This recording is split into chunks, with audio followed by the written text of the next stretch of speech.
ધોવાનો સાબુ આવે, એ કપડા મેલા થયા હોય પછી એ સાબુ દ્વારા એ કપડાનો મેલ જાય. સાચું ને? હા, બહેનોને પૂછતું જવું પડે. એ સાબુ દ્વારા કપડાનો મેલ જાય, પરંતુ મેલ ગયા પછી સાબુને પણ કાઢી નાખવો પડે. સમજાય છે?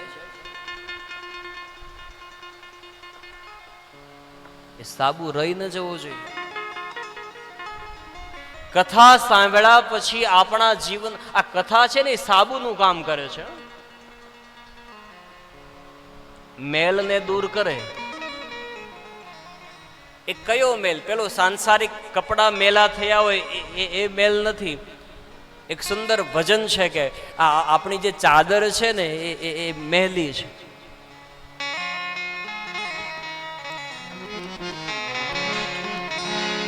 મેલી ચાદર